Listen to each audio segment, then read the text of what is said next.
Welcome back to Whiskey Uncut. I'm your host, Paul, proprietor of Malt Monday's YouTube channel.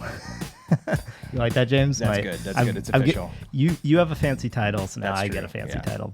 I'm joined by the doctor of bourbon himself, James Estrada.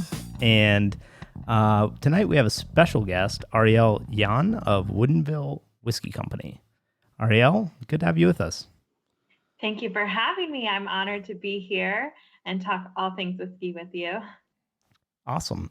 So before we get into the episode, I just want to let our listeners and viewers know that we have merch officially.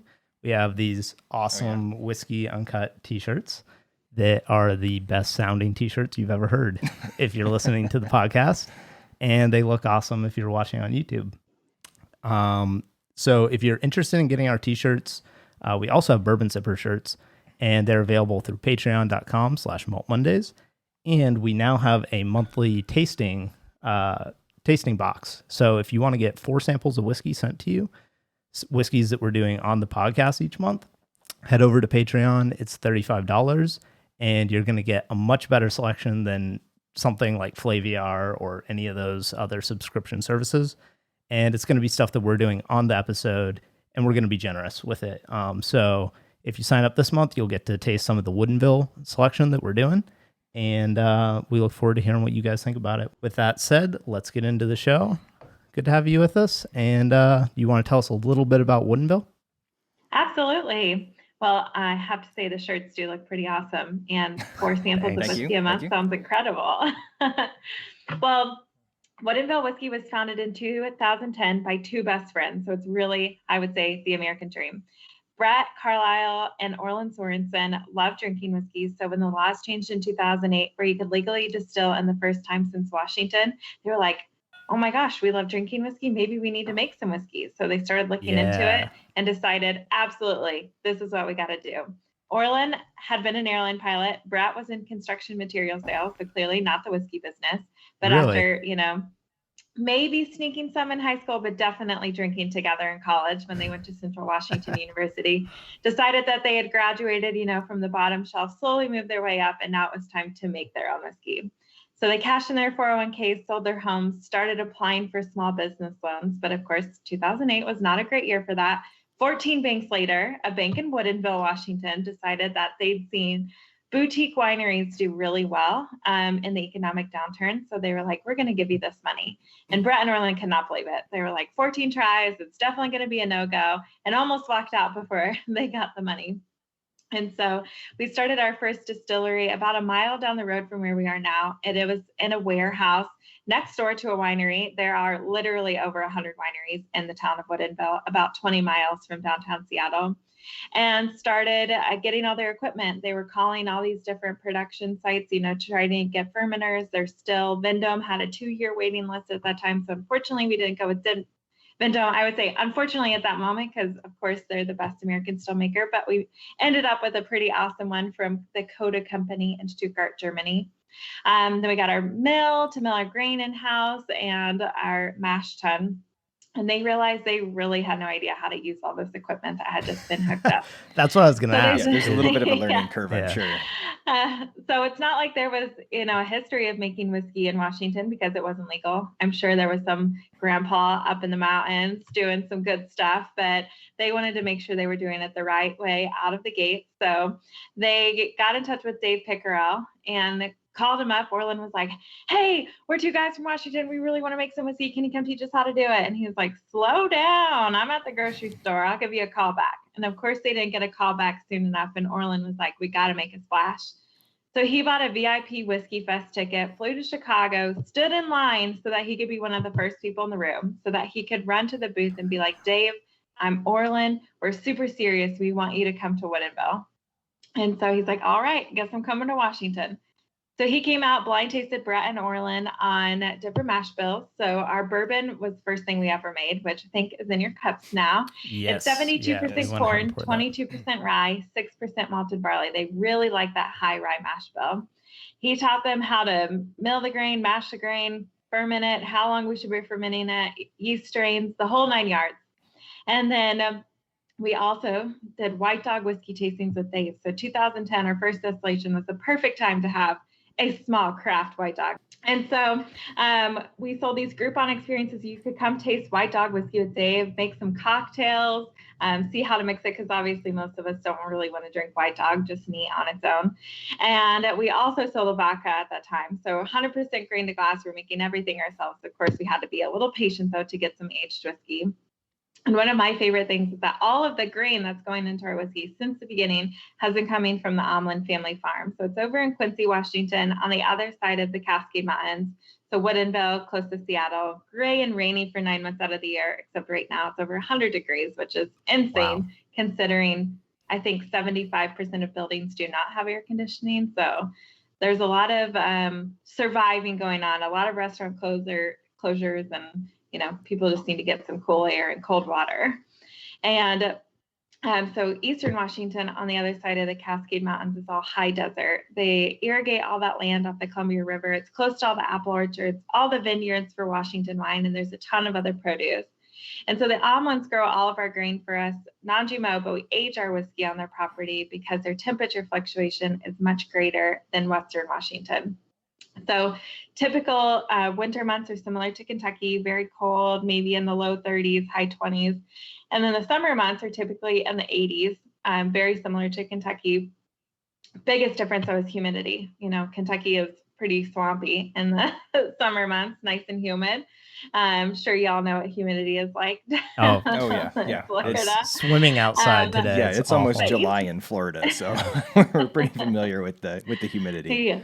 Yes, the air is just thick, but over in Eastern Washington, it's very dry. So they only get about 10 inches of precipitation that whole year. So that's why they have to irrigate the land. And I also like to say we have greedier angels. They're taking about 1% more per year. So not drastic enough to not age our whiskey out there, but still just a little bit more. And so that's a quick rundown of our production, of getting that whiskey into the barrels. And then our barrels are actually really cool too. They're coming from the Independent Stave Company in Lebanon, Missouri.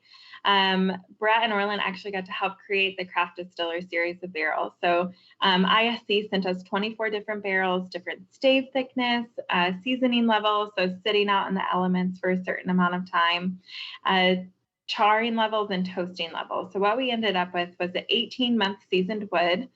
So it starts to break down that tannic profile, bring out the natural vanillin, and then a heavy toast, heavy char, and only toasted head.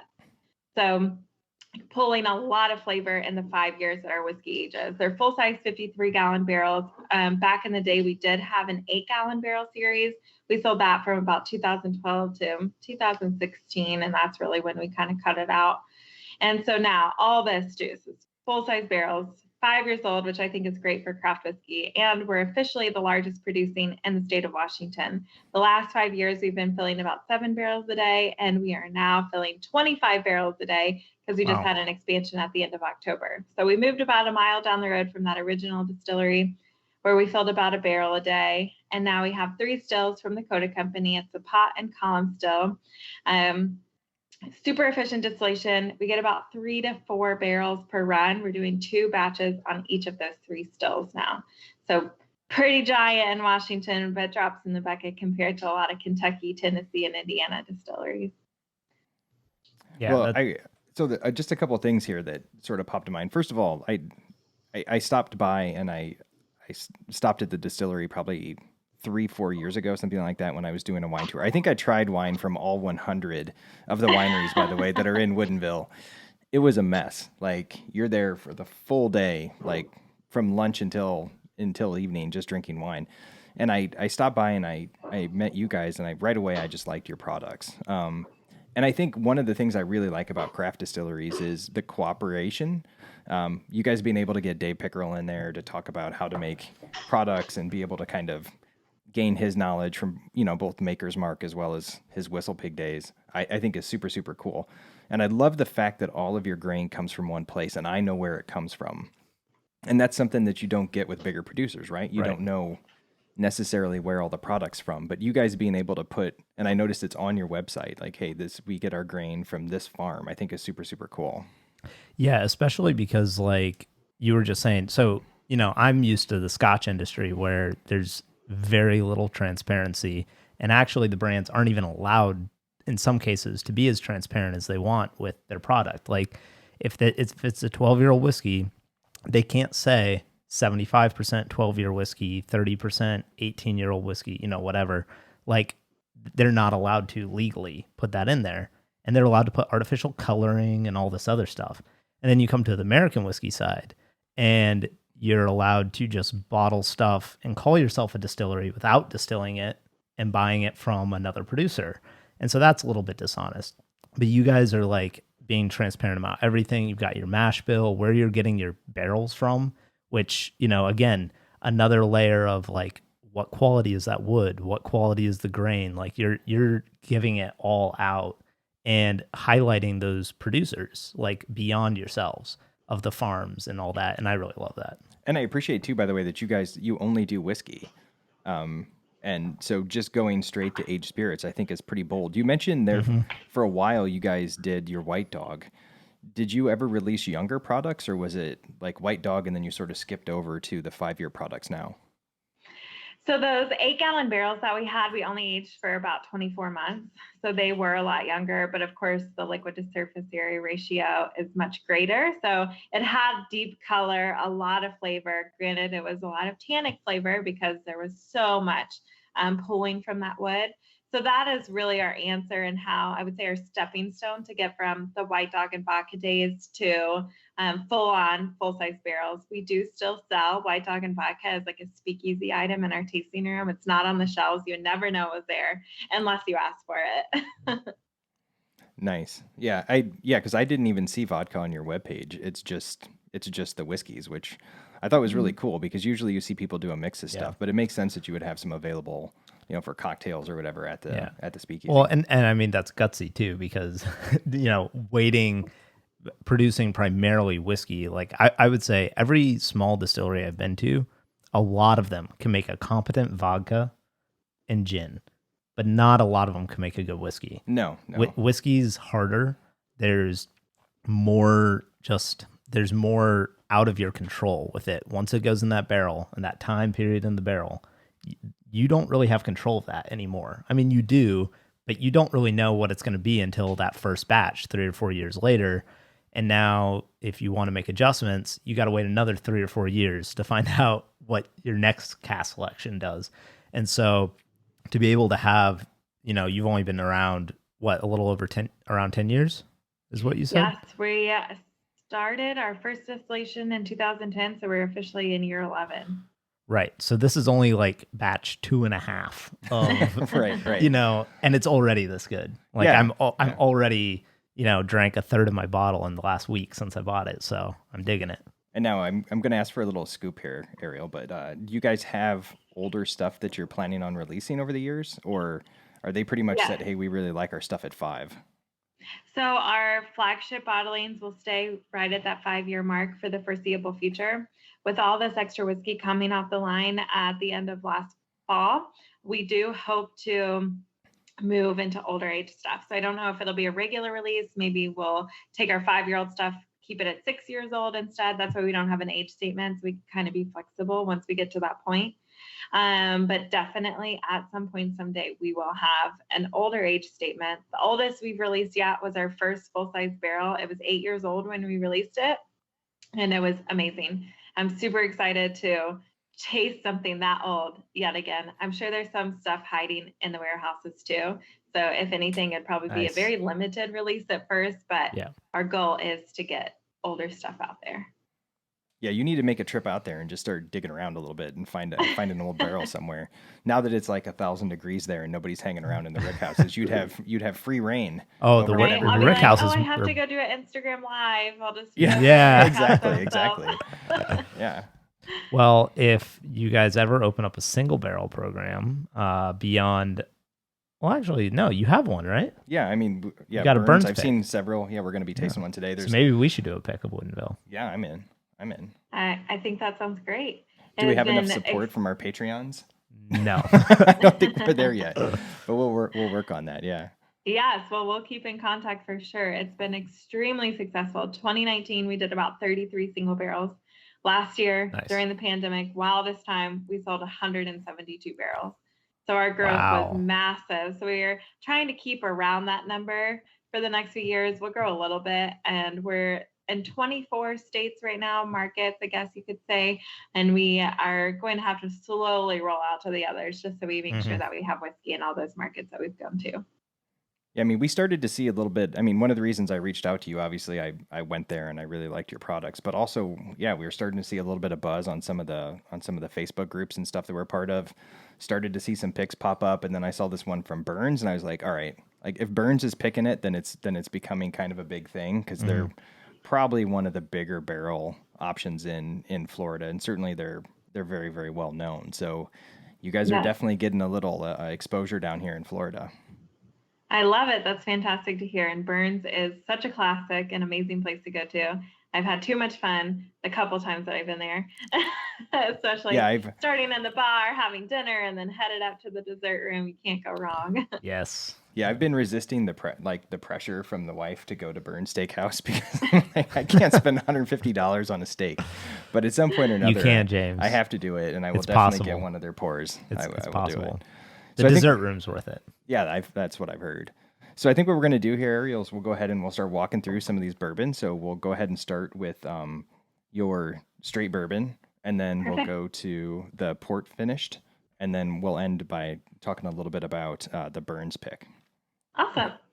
Well, our bourbon whiskey flagship product, what we've made about 75% of so far, is 72% corn, 22% rye, 6% malted barley. Again, all that non-GMO grain, grown at the Almond family farm. We distill it to 140 proof. Then when we fill our barrels, it's 110 proof, so a little lower than the industry standard.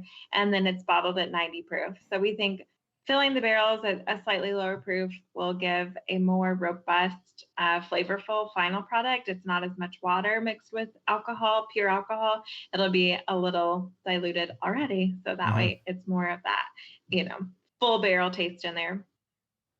And I would say I probably drink this one more than others, just because it's 90 proof, so it doesn't knock your socks off after 2 or 3 like the Cask Strength single barrels do. Yeah, the one we got today too packs quite a punch. Oh, the Burns pick? Yeah. So it's good we're going to be ending on that one.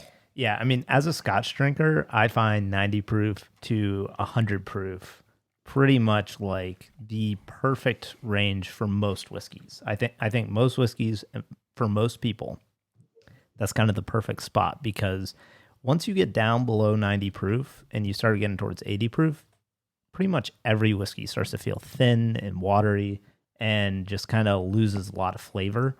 I do think, I've seen a lot of head distillers and master blenders talk about the fact that when they're blending their whiskeys, they'll proof it down to 60, 50 proof-ish range to really pick up all the subtle nuances.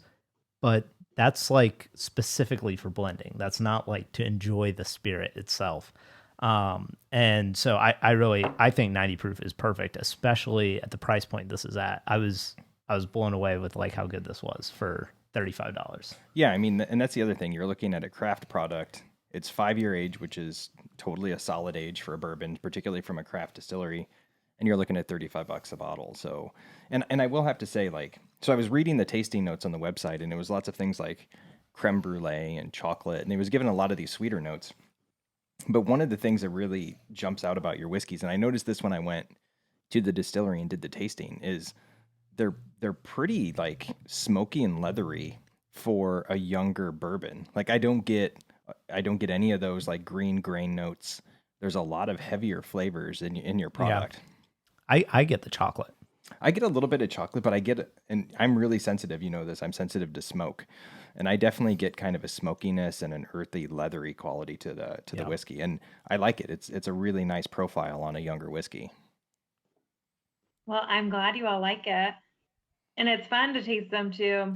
Every so often, especially side by side. And today I'm getting a ton of fruit on the nose, and I think a lot of that is coming from the yeast strain, which is the only thing I don't actually know. I just know it's a strain of Saccharomyces, hot and fast fermentation. But that is all. It's a secret.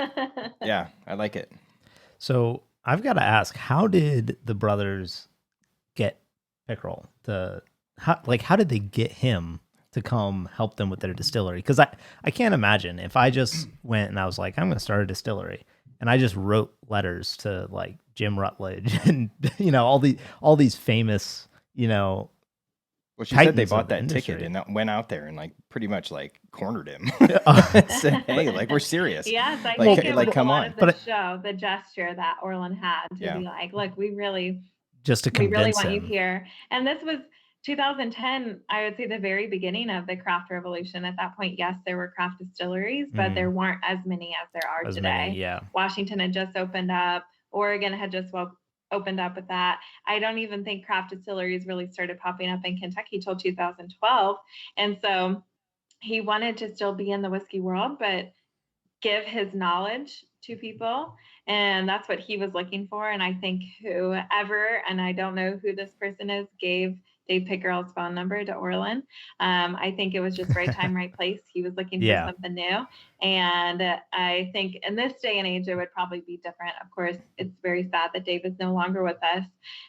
But he touched so many craft distilleries, and not just whiskey, rum distilleries in Florida, gin distilleries, the whole 9 yards. I would say he's really like the grandfather of craft distillation. Yeah. And at that time, he was still with Maker's Mark, correct? In 2010? He was retiring from them, had been with them for 14 and a half years, and knew that he knew Makers well, but also wanted to see what else was out there, which I think is really awesome. If you've honed in your craft that well, why not share that wealth and spread it out to people all over? Yeah. Which I think is really interesting, because obviously Makers is a wheated bourbon, and yet you guys went in the high rye profile. And so you just said that the I always forget the co-founder's name. What was his name? Orland? Brett and Orland. Brett and Orland. Yeah, you said they just preferred the high rye profile. Yes. So Dave blind tasted them on different profiles, so they could pick out what exactly they liked. Because of course, if they like it, it's going to be easier to create and make and tell the story and all that.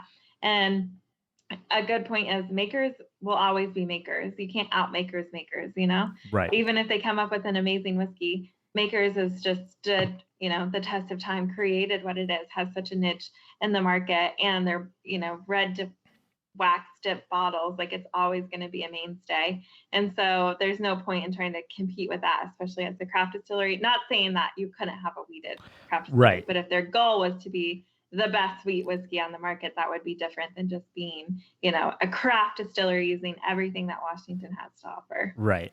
And I think it's important, obviously, to produce the product that you believe in, whether or not that's necessarily what you think is like less available in the market or whatever. Like, I think that's a testament to them choosing to make the whiskey they really enjoyed, rather than just saying, hey, there's less wheated bourbon on the market than there is, high rye bourbon. And this guy's an expert. And this guy's an expert in wheated bourbon. But I would assume he's pretty much an expert in all bourbon. He knows a little bit about rye. Like, if we're being honest, Dave Pickerell knew a little bit about rye. So going to Whistle Pig after that, he certainly knew his rye. But I think there's still a unique quality to this, though. Like, not too many places do the higher rye profiles, and I think this drinks like phenomenally well at 5 years. Mm-hmm. Yeah, I really dig it. I would love to try the 8 year though. Like, because she's going to go dig around in the warehouse for us. Oh yeah, she's going to send us a bottle. That's what she promised that, right? Yeah, she did. I will definitely ask our general manager of processing and aging where the old stuff is. And exactly. That'd be our private barrel. We'll just do an 8 year. But yeah, I think you're right, Arielle. Like the fruity notes on the nose. It's like darker fruits. I get the chocolate. James, was talking about the leather notes. Like, those aren't typical tasting notes for bourbon this young. And so I think that's a testament to the quality of the wood that you guys are using. And also, the grains that you're using are going to be different than if you were buying, whole source from the huge producers that everybody else is buying from. It's going to give a unique flavor to your product. Yes, definitely. I say takes on the terroir of the land, just like grape. Gosh, I poured a head of soil. I poured ahead of Paul here, and so he's mad at me because I didn't fill his glass with mine. But I was really anxious to smell the nose on this port one. So this is one that I did not try when I stopped by the distillery. I tried the standard. I tried it at barrel proof. I tried the rye. But the port a special release? It was a special release originally. So if you were there, says it on the 3 label. or 4 years That's ago, why I asked you, I don't but think I saw that it's on the website. We did not have it constantly bottled. Our first batch we ever released was November of 2017, I think, and we sold out in 2 days. Oh, so wow. Clearly, okay. 2 full barrels of port finished whiskey, smells... and it was wild. We were like, clearly people like this port finished whiskey. We should do it again. So Tori Moore, it's a vineyard out of Oregon, has a tasting room in Woodinville. Gave us our original 2 port barrels. He had come, their winemaker, Jacques, I believe, came and did a tasting and loved our stuff. We traded him whiskey for barrels. It was a great trade. Sold that port finished whiskey out in 2 days and then tried to recreate it again and again. We were using Patterson Cellars and Patterson Cellars and Brian Carter Cellars, if you had either of those wines while you were out there. But Washington is not really known for that dessert style of wine. So we started getting Portuguese port casks. So that's where they're coming for now. So we have a lot more of that whiskey. And that's why we decided to release it nationally. So it is available in every market that we're in. A little more limited than the regular bourbon, but it is everywhere. I think this is one of my favorite smelling port finished bourbons. The nose is ridiculous. Like it's chocolate covered cherries and like hazelnuts. Like it's super decadent. Like I don't know. It's opulent, James. It's opulent. I forgot that's one of Paul's favorite. I need to learn how to use opulent more often. No, like I don't know if you saw my reaction, but when I smelled this, I was just like, it jumps off. Yes, it's super please. Like it smells. It smells thank amazing. You. I will take more. And this is something that Paul and I have talked about before. At least I've brought up. I think port on a bourbon is a delicate balance because you're really pairing sweet with sweet. And that's why you a lot of times see port on rye finishes rather than on bourbon finishes. And I haven't tried yours yet, but my guess is that those smokier, leathery notes from the bourbon really help balance out some of that sweetness. Yeah, they do. I mean, just on the aroma, it's I mean, the port is sweet and raisiny and syrupy there, but it's not overly done the way it typically would be on a bourbon. Yeah, like, that's just delicious. I really like that. There's even like a little bit of coffee on it or something, and I don't know if that's the smoke mixing with the chocolate, but I get a little bit of a coffee note on it as well. Mm-hmm. And so I'm just curious, what is if you said you drink a lot of the straight bourbon, what's your opinion on this guy? So here's what I think of every time I drink the port. I like wish for a snowy day and a fireplace and a big old rocks glass filled with that port finished whiskey and just a relax. That's what I picture. Look out the window, look at the snow, have this nice warm whiskey. It's luscious, stays on your palate forever. And so I would say that's why I don't drink it as often, because that's what I think of when I have it. But I have had it in a bramble, which is a perfect summer cocktail. And the port plays really nicely with the lemon juice, and it makes it this beautiful purplish color, which is my favorite color. So I think I choose cocktails also for that reason. Nice. But I think it's awesome. And out of the port finished whiskeys that I've had, like you said, I think the port plays really well. It's not overpowering. You do get a lot of that sweetness, the raisiny, the cocoa nib, but you still get a lot of those baking spice notes coming through the rye. And that's what I really like. It's not just a sweet bomb. It lingers, coats your mouth for a long time. And that's what I like in any whiskey. That's why I would say I probably drink bourbon whiskeys in general more than any other type of whiskey, because I like that big long finish. Yeah, I mean, this is definitely a heavier whiskey, like than the straight bourbon for sure. The straight bourbon, even though it does have those drier notes, it's still light enough that you can drink it when it's warm out, and it's still going to be refreshing and stuff. I wouldn't really want to drink this on a hot day. I'll be honest. This makes me think of something that would come out of Washington, which I as a Floridian. Right? I assume that snow on the ground all the time, I like. Yeah, I mean, so the story you told about, snow and things like that's how I always felt about like a Midwinter Night's Dram from High West. Like, right. To me, that's sort of Christmas in a glass. And yeah, I agree. I would love to do this in Florida in the fall, like maybe November when it's starting to get a little bit cool outside. There's some clouds. Like, this is just a really nice warm you up kind of a bourbon, and the flavor profile is outstanding. It's not too sweet. It's got enough of a punch to it. I will say, because I'm kind of a proof nerd, I would love to try this at 110, 115 proof. Do you guys do barrel picks that are port finished or no? We have not done a barrel pick that's port finished, but we have done this taste choose bottle event at the distillery. So it's like a single barrel experience, but you're just buying a bottle off of that barrel. So we'll have them all lined up. You try the whiskey straight from the barrel, choose your favorite one or all three, and take it home. And those were at Cask Strength. And I actually never got to try them because I was traveling when we did it. Oh, so that's so sad. I'm sorry. So we need to make a trip out there. We need to make a trip and get some of these straight from the barrel. Yeah, I'm pretty sure I could pick that out. So that'd be we can do that on purpose, because I think ramping this flavor up even a little bit more, I think would be off the charts. Yeah. Yeah, I definitely think it'd be crazy. Tell a good story. See all those port flavors really as, foolproof as they can happen. But so do you know if this is still using the Washington port barrels based on the age? At what point they would transition? Mm-hmm. I think if we can get Washington port barrels, we are. But we got to the point where they're like, we're not going to dump for another year. And so most of that, I would say, if not all, is the Portuguese port casks at this moment. And it's an additional 6 months in the port casks, right? Mm-hmm. And the summer months, it could happen a little faster, but I would say typically on average, it's that 5 to 6 month aging period. So the oldest of our product line as well now. So 5 years in American oak and then 6 months in those port casks. Yeah, I think 6 months is, a lot of times when we talk to people, 6 months seems to be kind of the go-to. You don't want to over-influence it, but you still want to be able to get it up on, pick it up on the palate. And I think this is really well balanced.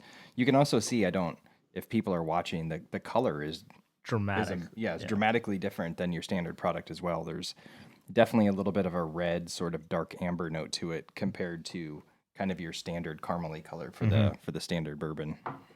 Absolutely. Yeah. I will you can leave this one here, James. Okay. I think I mean, of the two, I like the standard, but this is just so different to me that it's fun for me to drink. And honestly, I don't drink a whole lot of port finished bourbon because, like I said, I find some of it just to be cloyingly sweet. But this does not fall into that category. So I think you guys do a really good job with this one. Yeah, I'm glad it's become more available. Do you know the MSRP on the port finish? Yes, $49.99 is typically what we see it at. Yeah. Okay. Yeah, you just sold Paul. That's a case going to Paul, I think. That's awesome. Yeah, I'll buy that. Well, I mean, when you compare it to, there's, I won't name names, but there's a bottle out there that has angel wings on the back that people talk a lot about. That's a port finished bourbon. And it's super expensive, right? And isn't it also at 90 proof? I think, I think so. Yeah. So even if you're a proofist and you're thinking, 90 proof is too low, first of all, I can tell you it's not, especially on the port finish. It has enough weight to it. But if you like Angel's Envy, go buy this, and I think you'll like it a lot. I was trying to keep it secret. Now you just named it. Angel. Good job. Whoops. Good job. Yeah. Okay. Well, if you like Angel's Envy, go buy this instead. Yeah. This is better. Yeah. And I'm I curious. Would say they have a larger footprint than us, and so we can just be the craftier version of that. But all good with yes. And are they in Louisville now too? I think they're in Louisville now, right? They are. I live maybe a mile and a half from them. So for any of you that don't know, I am in Louisville, Kentucky right now, back in my hometown. So Kentucky girl selling Washington whiskey. Hey, that's perfect. I like it. It shows the Kentucky roots to Woodinville. And so I'm gonna say I've tried the Burns pick. We'll go ahead and move on to the final one here. I tried this. It just happened to come up. It was available around here, so I bought it. I think it was $70, $69.99 was what I paid for it. Mm-hmm. And like I said, Burns has such a good reputation. I was like, yeah, done. Not a problem. So it's a Cask Strength version. Yeah, this is 122.48. We went to 2 decimal points for specificity on this guy.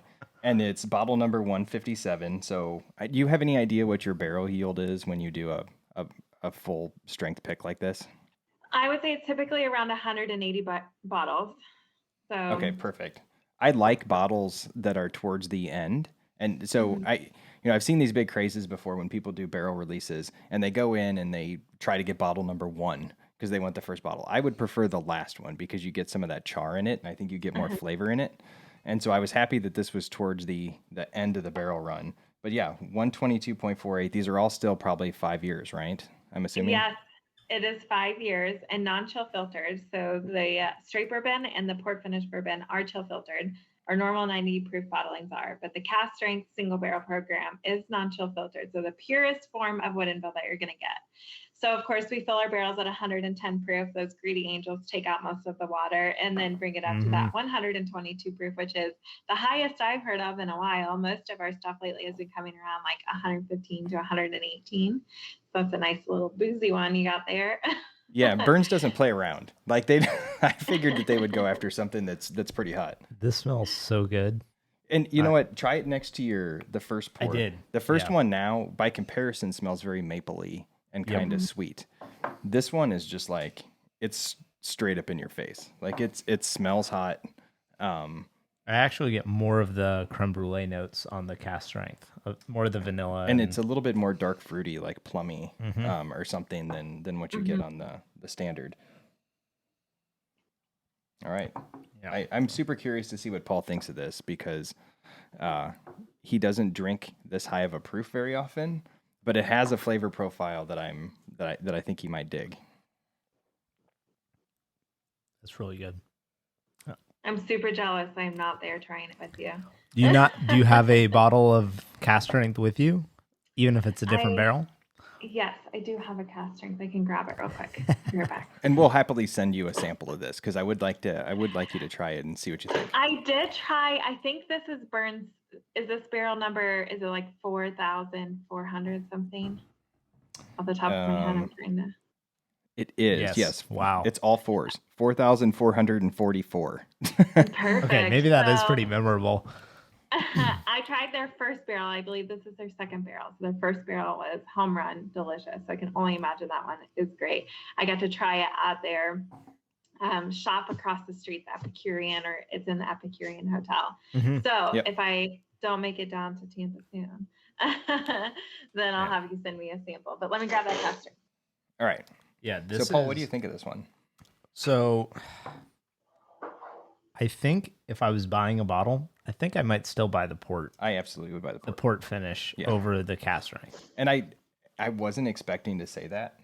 But the I like the Cask Strength, but that smoky note really comes out more on the palate in this one than it does the other. But I was going to say, but I really like the smoky, toasted wood note. And that's why I wanted you to try this, because I thought you would really like the smoke. Yeah, so it's hard for me because as a Scotch drinker, my favorite Scotches are sherry cask, port cask, just heavier secondary cask influences.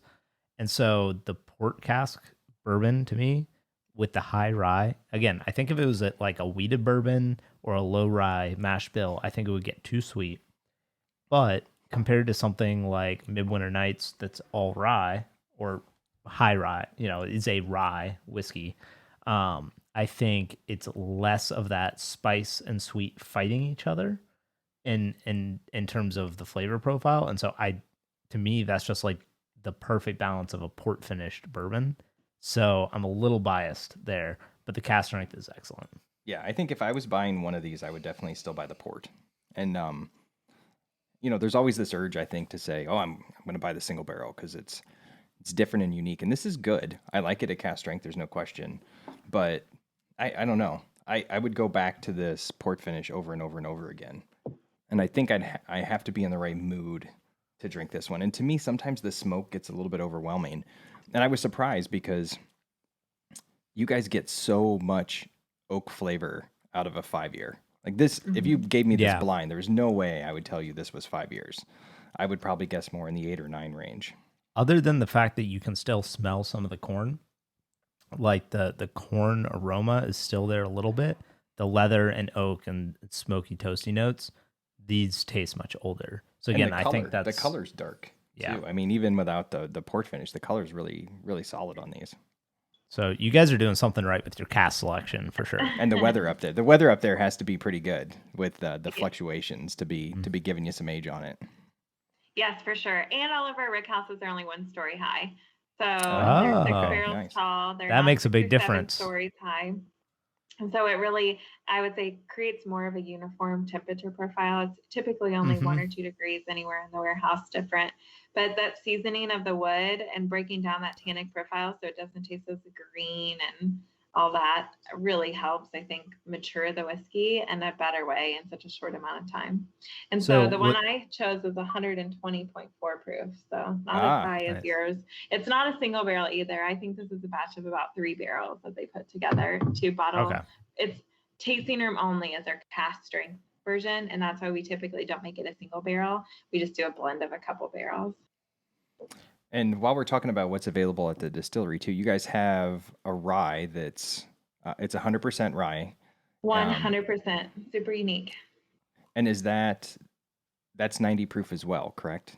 It is 90 proof as well, and chill filtered, just like the bourbon and the port cask finish. It is available in Florida and about half of the other markets that we're in, but we're hoping to roll that one out to all 24 markets that we're in next year. And do you have a cask strength version of the rye too, or is it just the standard right now? We do. It's distillery only right now. We hope in the next couple of years too to make a single barrel program out of the rye whiskey. Okay. Yeah, that'd be amazing. And I think what we've learned is that Paul and I need to go to the distillery. Yeah. And so we can pick that. Next time we're in Washington. Yeah. Next time we get over that way, we'll definitely stop by because I would love to taste the rye at Cask Strength. I would love to do that barrel pick. I think that's a really cool idea, by the way. I've never heard of anybody doing that before. Yes. I think that Old Forester just released their single barrel rye. I don't know if it's a tasting room exclusive or they're just rolling it across the country, but barrels that they've chosen. But maybe we'll have to do another rye show because why not? Yeah. Yeah. Yeah. That's good. Good point. I like it. So I have to ask, on the warehouse, was it incidental that your warehouses ended up being 1 story high? I mean, did they just build the first warehouse with the capital they had and it was a 1 story high, or was it intentional? Because Four Roses, I think it was Four Roses, just came out and said that they're building more warehouses that are all going to be single story rick houses, and they're going to have like a tasting room above the barrels or something so that they can still utilize more of the space, but they want all their barrels aging at that one level for consistency because it creates a different flavor than the top levels of the warehouse. So was that intentional, or did it just kind of come about? And it just came about really because the Omlins had come over to Western Washington. They were like, what are these 2 guys doing buying all of our grain in Woodinville, Washington? It's so close to Seattle. It's not like they're feeding cattle or anything over there. So they came to check out the distillery and they're like, wow, this is awesome. But it looks like you're about to run out of space because they had all the barrels aging, very close to the equipment that we were using to make the whiskey. And so they decided to build basically what looks like a garage for farm equipment, if you can imagine, just like corrugated metal, big doors, they can drive tractors in and out. And that was the fallback plan. If Brett and Orland were to go under, if this whiskey wasn't working out, they were like, well, at least we'd have somewhere to park our farm equipment. And so they took on the cost originally and we rented it from them. And then so they were managing the barrel warehouses too, making sure that everything got put up at the right moment. So they were the ones who figured out, the timing wise to make sure the bung rolled straight up as it went in. So in that first rick house, it was about 9 barrels deep, 6 barrels tall. It held, I think, 1,200 barrels. And we found out that it was doing pretty well. There wasn't a huge temperature fluctuation between the bottom of the warehouse and the top. And so we were getting that consistency in the whiskey. And we also thought about the humidity and thinking that if we went too much higher, we would just lose so much from the barrels with the heat if it got too tall. And so from there, we just decided to build the next rick house was all 1 story high to keep it that same consistency. So our second rick house was about 2,500 barrels. Our third rick house also looked like this farm garage, if you can imagine that corrugated metal, for 5,000 barrels. And then our newest rick house that we just built holds 11,000 barrels. Wow. And it is much more beautiful. It's dark on the outside, the dark metal on the inside, not bright orange, just hodgepodge built together. It's much more picturesque. And so that is what we're calling Warehouse A now. And so the original are Shed 1, Shed 2, and Shed 3. All right. So, coming out soon is going to be Shed 1, exclusive line of... Yeah, exactly. Boutique whiskeys. But I think that just the story of the warehouses and the fact that the idea was, okay, well, if the bourbon doesn't work out, we have somewhere to put our farm equipment. Like that to me just highlights like the spirit of craft distilling and what it's about, because like I see so many craft distillers that aren't really craft distillers. There's somebody uber wealthy who's just like, I want to start a tequila brand so that it can be worth $1 billion in a year, and I'm an actor and I kind of like tequila. So I'm going to create a tequila brand and call it a craft tequila brand. Like that to me is not real craft distilling versus a couple of guys who are like, hey, we like bourbon. Let's make a bourbon. Man, how are we going to afford a warehouse? I don't know. Let's find some farmers who also need a building, incidentally, and we'll partner up with them and put up a freaking shed with sheet metal. Like that to me just kind of highlights the spirit of this. And like also, it kind of goes back to like the original, not quite the moonshining roots, but like original distilleries when they were starting. It was just people's families building this stuff, just out in the field somewhere. And they were just like, I want to make whiskey. They weren't famous actors. They weren't, it was just about the passion for the product. So I think that's cool. Yeah. And like I said in the beginning too, I think the story with, of course you have sheds, but then you bring in Dave Pickerel. And well, so okay. You bring in some big guns. Right. So yeah, you do get a big gun in there. Yeah, you got some big guns in there. And then just the idea that everything you guys do is local and you're transparent with where things come from. I think it's really cool. You guys are definitely one of the producers that do it right. And so that's, why we wanted to have you on the show and talk about your products. So folks out there, if you're listening and you haven't tried Woodinville, we definitely highly recommend it. Both from a flavor standpoint and a price standpoint, which is, I think, pretty rare to say in the craft world. A lot of times you run into higher prices with craft, but very, very good products. I personally recommend the Port Finish. I think that was my favorite of the three. Especially at $50. Yeah, if you like sweet products, you're going to like it. If you like finished products, you're going to like it. There's something there, I think, for everybody. Whether you like rye, even, you get a little bit of rye spice in it. So I just think it's a really well-balanced bottle, especially at that price point. And Arielle, I want to thank you for joining us and telling us a lot more about Woodinville than I knew. I think James knew a little bit of it from having been there. He cheated. I looked, and I talked to people when I was there, so I knew a little bit. But, that was all new to me mostly, and so I really appreciate your time and coming on and tasting through some of this whiskey with us. And if there's anything else you'd like to add before we wrap up, feel free to do so. But thank you so much for joining us. It's been a blast. Yes. Well, thank you all so much for having us on. I love talking all things whiskey. If you all or anyone has specific questions, you could reach out to our Woodinville Whiskey page on Instagram or Facebook. Also, I talk all things whiskey. I don't post much on Instagram, but I will definitely answer any questions at Araejan, ARAEJAHN. I've been with Woodinville for 5.5 years now, so I feel like I live and breathe and love it. And I love whiskey in general. So we'll have to drink some scotch sometime together too. I had some Lagavulin 16 the other day. It was really good. Ooh, there it is. Yeah. That's our next episode.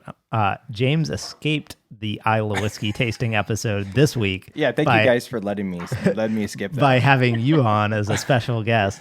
But one of our producers of the show has decided he enjoyed watching James suffer through tasting some really peated whiskeys. And so he wants us to taste nothing but peated whiskeys. And so that's going to be next week, guys. But again, Arielle, thank you so much for joining us. We'll have to do an episode on the rye at some point and have you back on. And James and I, we'll have to get to Louisville at some point, and maybe we can meet up and do a podcast in person. Yeah, that'd be great for sure. Yes, come and visit. Well, thank you we will. So and thank you for providing the bottles. We appreciate that. And you guys were super responsive and enthusiastic about coming on, and that really means a lot to us. I wanted to tell you too, Arielle, that we're going to be having an event here in town coming up. We're partnering with a wine tasting, and we're going to be tasting some of your products at the wine tasting as well. So we're definitely going to do our part to spread the word about Woodinville Whiskey. Awesome. That's so exciting. Well, thanks for the support. We appreciate it, and we'll have to return the favor and come visit you. Deal. Sounds good. Cheers. Thank you for coming. We appreciate it. Thanks, Arielle.